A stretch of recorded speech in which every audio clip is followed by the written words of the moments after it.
Welcome. I am Blue Matt, and this is Rugby Chat. Here we catch up with former school rugby players and see where life has taken them after school.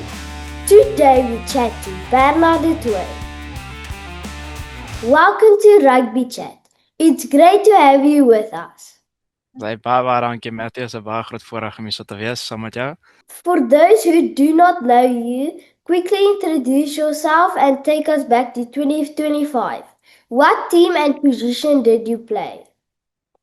Okay, ja, so vir almal wat nou nie weet nie, my naam is Bernard de Toey. Ek is nou op die oomblik 19 jaar oud. Ek is nou hier so by die Sharks.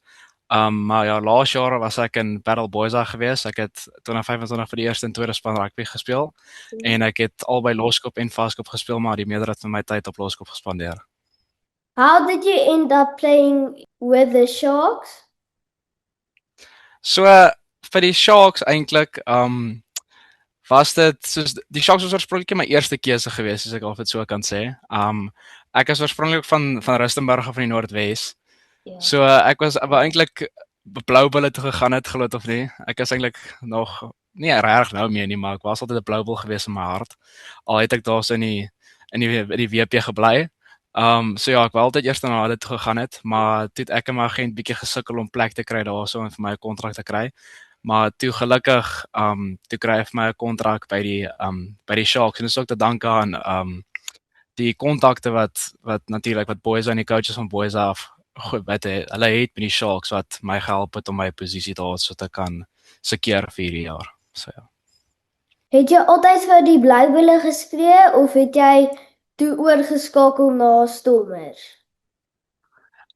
So ek het altyd vir die Bloubulle geskree, al het ek nou vir die WP ook soos 'n paar wedstryde gespeel met Kronkome en Kruiwenweek. Ek weet jy, ek kan net nooit half daai oorskakeling maak om in dit in my hart oor te kry om vir die Stormers te begin skree nie, aangesien ek en my pa albei goeie so kan ek al sê betroubare en passievolle Bloubulle is. Maar ek moet sê nou dat ek oorgeskuif het Sharks toe, maar net hierdie omgewing en nou dat ek die Sharks stryd dra fisies selfs en dit oefen en so hard soos werk al voor om hier te wees, moet ek sê ek is nou offisieel 'n volle Sharks supporter.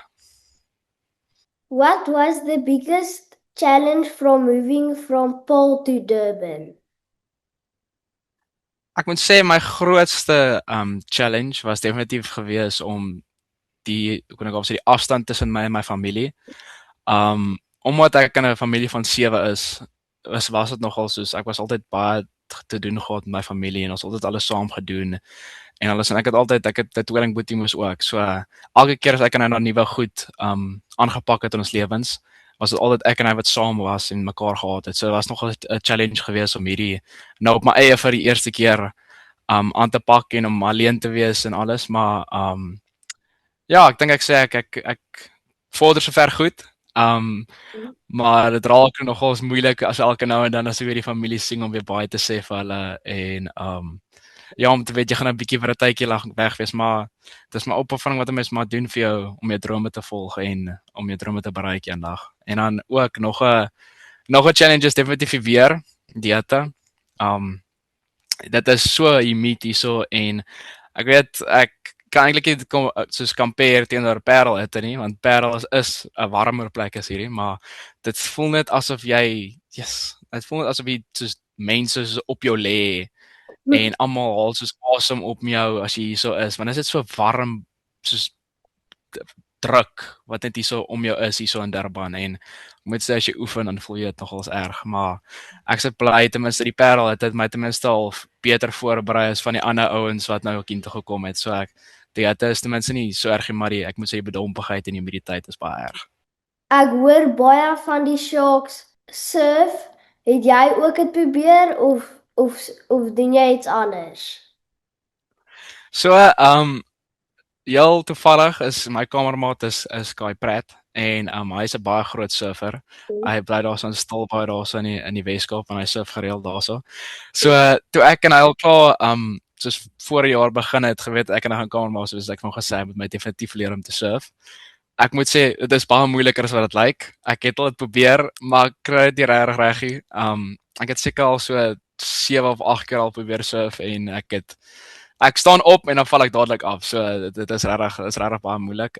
Ek weet wege so verskriklik goed. Ja. Um maar ja, surf dink ek is nou nie reg heeltemal vir my nie.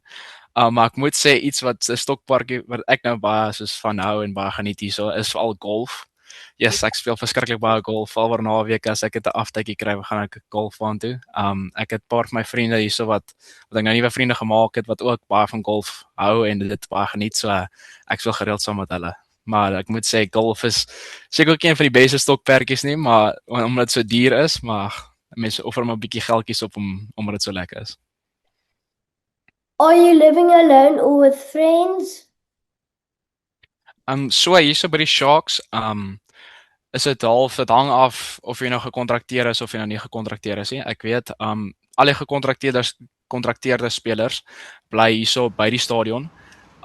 So jy is in 2-man kamers en ons klomp verskillende 2-man kamers in die stadion waar jy bly. So ek soos ek nog gesê het, ek en Kai Pratt bly saam en ek weet Wege en Ivan bly saam en Cruz is in 'n 4-man kamer actually.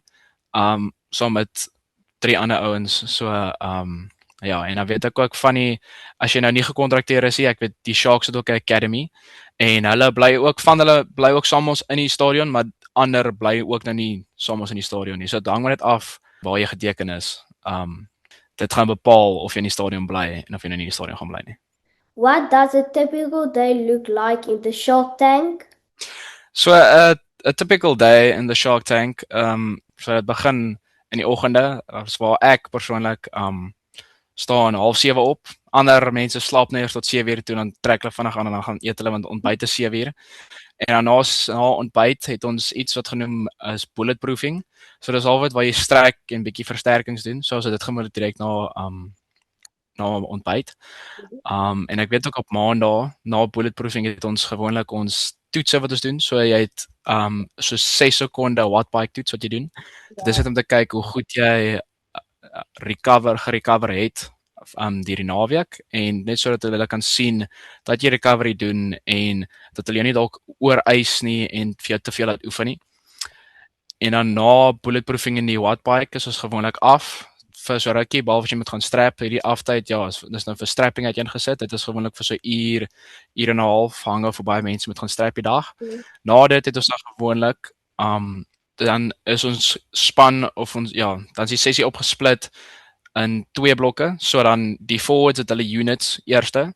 So dit is gewoonlik hier vanaf ek sê 9:30, 9:30 se kant af tot so 10:00 toe, net so vir so 0.5 units. So dis wanneer gewoonlik ons forwards gaan lynestande doen of van scrums doen. En dan die backs het daai tyd wanneer ons units het hulle gaan gym. Want ons gym is redelik nie klein nie, maar daar's nie baie equipment in ons gym sodat albei ons forwards en die backs gelyktydig kan gym nie, maar anders gaan dit dan weer te lank vat. So dan dit is half mooi uiteengesit sodat ons albei in gym en in units 30 minute spandeer. So dan nadat ons dan ons units het ons dan vir 30 minute lank gym en dan die backs het hulle units. Dan daarna het ons so 0.5 so uur het ons so 'n refuel recovery blok waar jy net rus, jy drink soos proteïene na die tyd nadat jy gegym het. As jy nou enigiets beseer gemaak het in die units, kan jy nou na die features toe gaan as hulle na jou kyk om seker te maak jy's fine. En dan na die refuel blok het ons so 11:30 se kant ons gewoonlik middagete. Dan na middagete begin jy nou weer strap, want hierdie strapping is nou vir ons veldsessie in die middag. So dan na die strapping in die middag het ons net so 3:30 voor ons veldsessie het ons 'n team meeting. So in hierdie team meeting praat jy nou oor wat nou die veldsessie gaan oor, soos waar dit gaan en wat julle fokuspunte is vir hierdie veldsessie en waarop julle gaan fokus en wat julle alles in die sessie gaan doen en so sommer so daar's so kan ek al sê dink so skedule slaaf so kan sit. Of soos 'n table wat alles soos in die veldsessie lys en dan vir jou wys okay jy gaan stap met op hierdie spandeer, die backs gaan daai doen terwyl die forwards dit gaan doen. En dan verduidelik die coaches gewoonlik het wat alles nie goed gaan gebeur sodat nou as hulle op die veld kom sodat hulle nie nog langer hoef te verduidelik daaroor en al daai goed. En dan het ons soos oefensessie, dit begin gewoonlik so 2 uur se kant. Party dae is nou langer vat 2:30 se kant en dan maak ons 3 uur, 3:30 partykeer klaar. na ons veldsessie het jy dan die res van die dag af. Dan kan jy rus, jy kan doen wat jy wil en dan net 6 uur is dit aandete en dan ja, dan moet jy gaan slaap na dit. Hoeveel wedstryde het jy al gespeel vandat jy by die Sharks was? So hierdie jaar is dit half vreemd omdat hierdie mis nou die eerste jaar is wat hierdie junior stelsel in onder 20s verdeel word en onder 23 verdeel word. So gewoonlik was dit onder 19 gewees onder 21, maar met hierdie verskywing in die kompetisies in die soos die ouderdomsgroepe van die kompetisies het hulle eers die onder 23s gehou en toe wou hulle die onder 20s in Mei maand hou, maar daar was te veel mense weg of onder 20s weg op die onder 20 wêreldbeker dat die spanne nie genoeg mense gehad het of spelers gehad het om dan in hulle kompetisie te speel nie. So toe skuif hulle nou die kompetisie al die pad van Mei af tot 1 Augustus. So nou die kompetisie begin nou 1 Augustus. Maar so ja, ek het nou nog nie regtig baie wedstryde gespeel nie, maar ons het ten minste al 2 wedstryde gespeel in die Blou Bulle, maar half het so opwarmingswedstryde, so friendlies.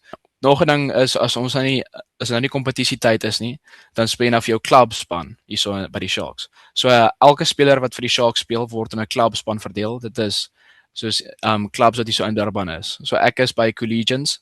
En ons het in die begin van die jaar het ons teen Emirates gespeel. Dit is die universiteit hier so teen hulle onder 20 basies hulle young gun span. Hoe werk die struktuur van provinsiale rugby as jy wil jou bo uitkom?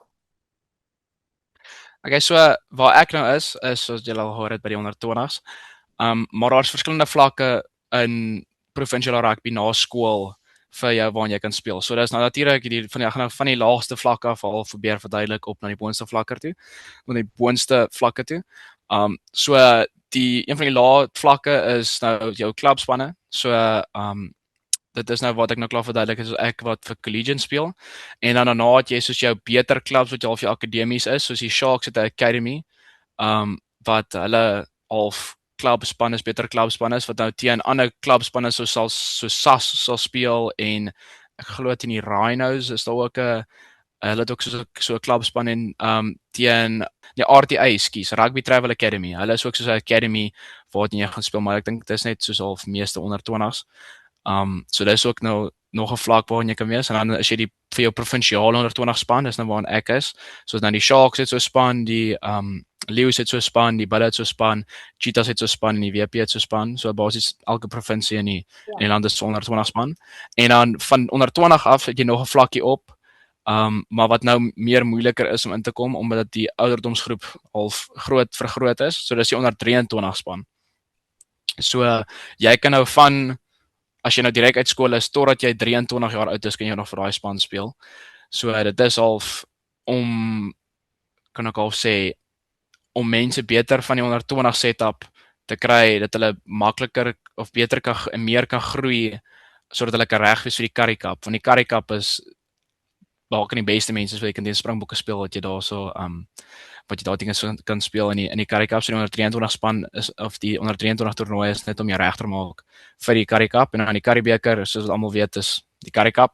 Dit is nou net 'n vlakkie onder die URC en alles. So dit is nou ja, waar al die wanneer die URC seisoen verby is waar al die kan ek al sê nie tweede beste spanne nie, soos van elke provinsie nie, maar ja, min of meer, dit is die tweede beste, soos half soos 'n tweede span, waar hulle soos half kompeteer, waar hulle terwyl al die groot manne soos die Springbokke almal rus, of die JRC spelers net bietjie rus kry in die afseisoen wat hulle het. Maar natuurlik as hulle nou nader na finale toe kom, sal hulle weer van die JRC spelers vir die Currie beker speel sodat hulle die Currie beker wen. En dan natuurlik jou hoogste vlak is die JRC span. So ek weet nie of julle al gehoor het van een van ons ouens wat na my ouderdom is, soos Zekete Luciaia wat al klaar en Marcus Miller wat al klaar hulle debuts gemaak het vir die JRC nie. So dit is half die mikpunt vir ons almal.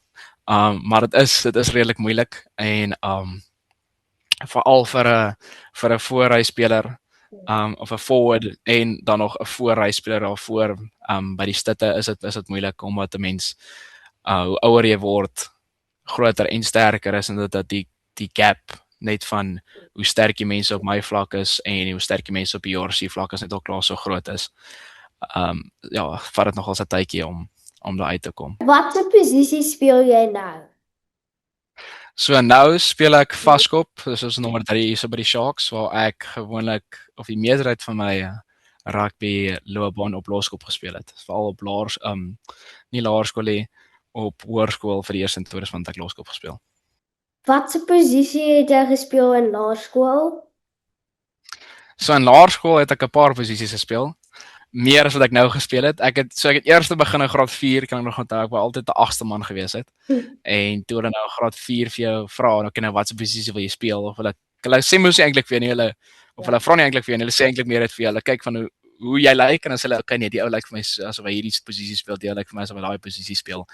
So hulle het eers vir my gesê dat hulle dink ek's 'n 8ste man, want ek was toe redelik lank geweest, maar ek was bietjie vetter geweest. So dit het nou nie baie lank gehou nie. Dit was in die eerste oefening was ek 8ste man geweest en toe die tweede oefening toe sien hulle ek was sterk geweest en ek kan optel in die lyn staan. Dis skep vir my dadelik stit toe.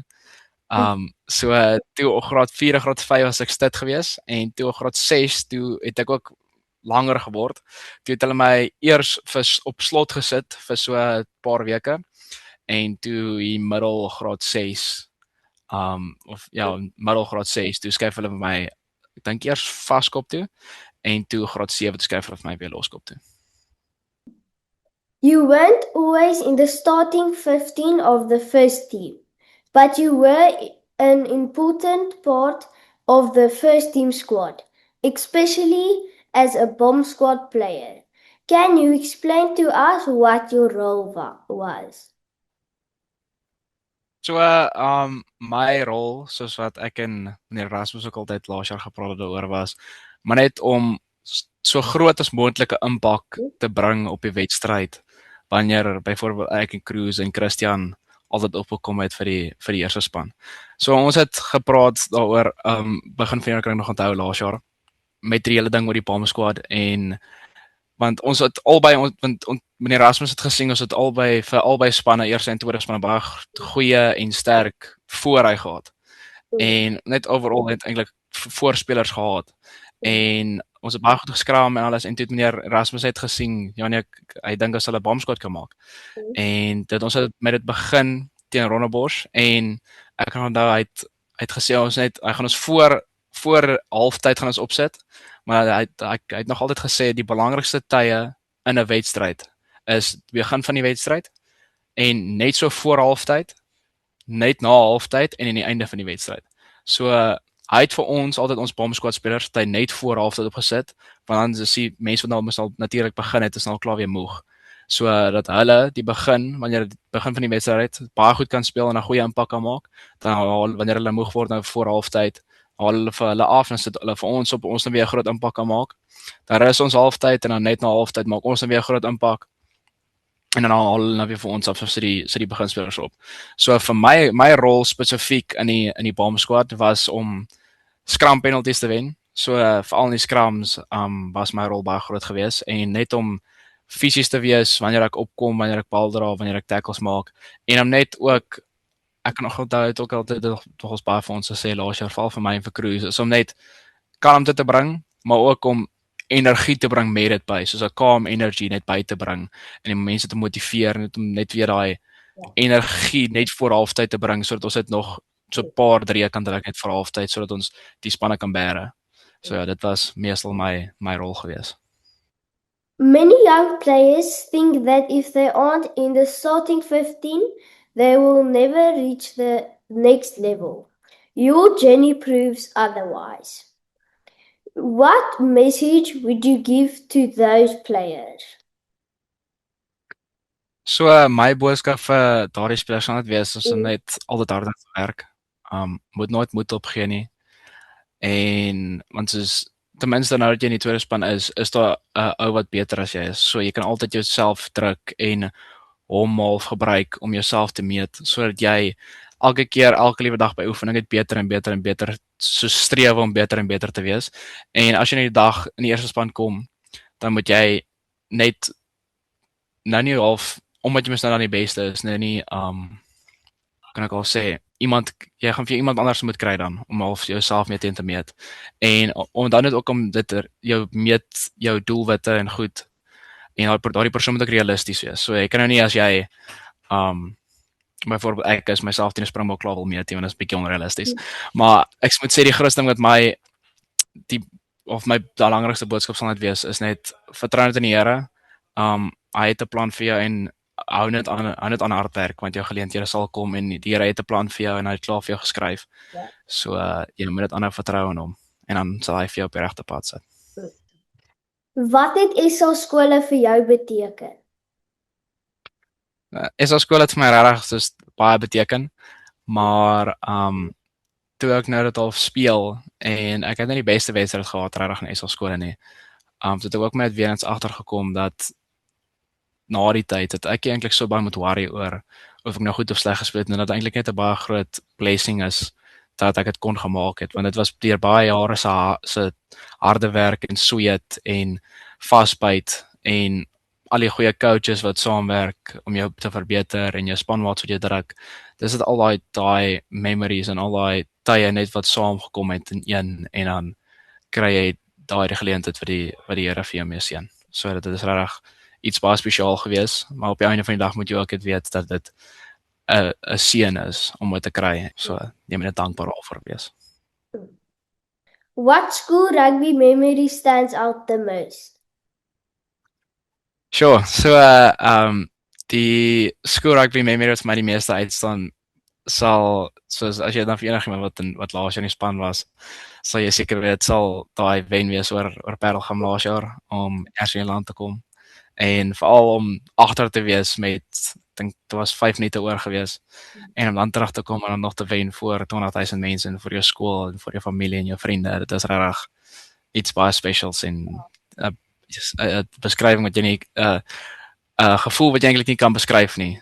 Ek kan nog onthou jy wil net dan maak jy sulke moeg jy is in daai wedstryd wanneer jy harder werk en harder druk want jy wil nie die rede wees oor jy wil nie die persoon wees vir die span drop nie en ek kom jy dit al kon verloor. So ek kon dit almal het hulle hard uitgespeel en dit was so spesiaal geweest om te wen.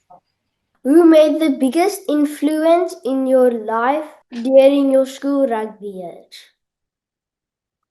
So ek moet sê die persoon wat die grootste impak op my lewe gehad het en op my rugby gehad het in my skool rugby was definitief meneer Sonny Erasmus geweest. Hy het my nou nie net 'n beter rugby speler gemaak nie, maar ook 'n beter mens gemaak. Hy het my baie gehelp met my pad saam met die Here. Ek kan onthou hy het altyd vir ons kerk toe gevat as ons op toere is en dit was net so spesiaal geweest om daai toen hy ons ek kan onthou in Noord-Suid 2024 en toe ons keuse gaan in 2024 het ons altyd na hierdie groot kerke toe gevat wat net die absolute wonderlikste dienste gelewer het en net waar jy praise and worship sing soos nog iets en dit was net so amazing geweest en net so special geweest om dit alles te beleef en 'n mens kan net sien in meneer Erasmus self dat hy net 'n baie goeie goddelike man is en dat hy net die beste wil hê en dit wil hê vir al die ander vir al sy spelers wat hy afvraag en hy het elke keer voor 'n wedstryd ons familietyd gehad en dan praat ons oor die Here en dan praat ons net hoe ons beter mense en beter Christene kan word. If you could go back to your grade 11 self, what advice would you give yourself? So die advies wat ek myself sou gee is maar net om net myself te express en nie bang te wees om foute te maak of om net foute te maak en baie keer sleg te speel want as ek myself express en net gemaklik word in daardie environment om eerste span te speel dan raak ek dit is net soveel beter in die long run om net daai confidence te kry want dan gaan jy net soveel beter speel en dit is normaal om foute te maak. Selfs hier so leer hulle vir ons dit is regtig normaal om foute te maak. Die beste spelers maak foute. Dit is jy wat as jy daai confidence kry en jy wat jouself back, dis wanneer jy nou 'n baie goeie rugby speler word. So ek moet sal nogals myself sê want ek het in graad 11 baie gestres oor okay ja, ek wil nie fout maak. Ek speel in die eerste span. Ek wil nou nie die span drop nie om dit te doen verkeerd doen nie. So ek sal liewer half minder goed probeer doen dit as wat ek eintlik meer goed wou probeer doen het en myself net te express en net nie bang wees om foute te maak. So ek sal definitief sê om net moenie bang wees om foute te maak nie. What's one piece of the advice every school rugby player should hear? So die advies wat ek vir hulle sal gee is net om skool rugby net te geniet want jy vir jou oë het is alles net dan's dit weg, dan's dit verby. En ek moet sê skool rugby is een van my gunsteling tye wat ek in my lewe gehad het. Dis die gunsteling rugby tye wat ek in my lewe gehad het. Jy maak so baie goeie vriende daardeur en dit help jou dissipline leer en dit help jou net hard werk en dit leer jou maar hoe om hard te werk en dit is net so lekker en ek het die beste herinneringe van my lewe wat ek deur skool rugby gekry. So geniet dit voordat dit verby is want jy vir jou oë het en dan is alles weg en glo my, jy sal my dalk nie nou glo nie, maar dit is regtig so. Dit gaan so vinnig verby. En dan as jy spyt partykeer dat jy nie daai game beter gespeel het of meer geniet het nie. So. Wow, that's great. Thank you for sharing. Fire fast questions. Sea of Bosveld? In Bosveld. Favorite food? Steak, maar eintlik enige vleis. Favorite drink? Drink chocolate milkshake. Early morning training or late afternoon? Late afternoon. Outside exercises or indoor gym sessions? Indoor gyms, veral hier so in Durban met die tyd. Best teammate ever? Trokkie, ons het baie mekaar gedruk met die scrums en alles. Hardest school opponent? Parelgem. One word to describe Paul Boys rugby. Passievol. Dankie Bernard, dit was 'n lekker chat. Sterkte met jou rugby journey daar in Durban. Ons hou jou dop. Ons weet jy gaan nog baie bereik. Baie dankie Matthew, dit was regtig 'n baie groot voorreg gewees om hier so op jou podcast te wees en ja, en ek glo ons sal nog baie mekaar sien hier so op hierdie podcast en nog baie lekker chats en ja, baie dankie vir die geleentheid. That was Bernard de Toey, currently playing for the under 20 Sharks team. Don't forget to like and subscribe so that we can bring you more stories of journeys behind that jersey.